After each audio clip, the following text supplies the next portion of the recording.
The goal of the Service-Learning Chemistry Goes Outdoors ChemGo project is to provide a service to children, secondary school and high school pupils, simultaneously allowing the involved master students enrolled in the didactic of chemistry to acquire specific and transversal competencies. By bringing chemistry outside the confines of a traditional classroom, pupils are exposed to real-world applications and gain deeper understanding of the subject through hands-on experiences.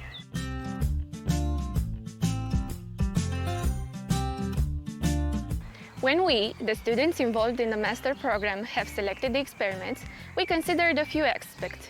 Firstly, we took into account the availability of materials, as we wanted to ensure that we could perform the experiments effectively and safely. Additionally, we considered the relevance of the experiments to our learning objectives and how they contribute to the understanding of chemical concepts. We, the students enrolled in the master program, have selected friendly experiments as well as impressive ones that can be performed outdoors and can be reproduced at home because we were using natural and biodegradable materials. With this kind of experiments, we hope to make young children more interested in chemistry and science. Our project lasted several months, so each season we carried out thematic experiments to show children that science is closely related to nature.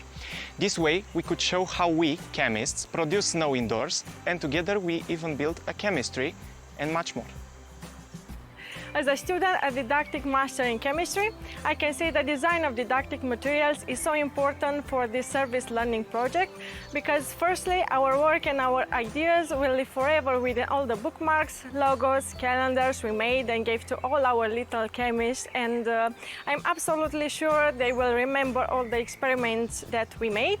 And secondly, I learned some new skills in designing and making materials for my future didactic career. As a master's student in the master's program, this project helps us to develop in many ways, as it allows us to interact with students in an informal setting where this hands-on approach not only sparks their curiosity, but also enhances their understanding of chemistry. My students were delighted with the experimental activities offered in the Botanical Garden in Bucharest and other different locations. They were fascinated by all activities and felt that the experience made chemistry an exciting and accessible subject. Like in any project, time and other resources are limited, so the target group should be well chosen.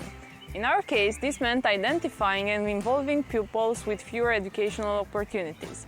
This is why the chemistry team collaborated with the NGO I was already working for. We were holding non-formal activities for children, so we invited some of them to participate in the chemistry workshops, which they perceived as fun and exciting.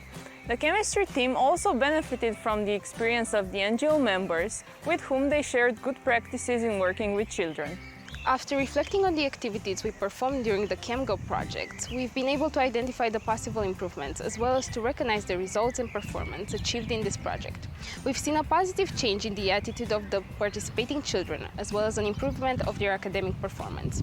At the same time, we, the faculty of chemistry students involved in the project, have been able to adapt the service to the specific needs of the pupils and apply academic knowledge and skills to meaningful community service.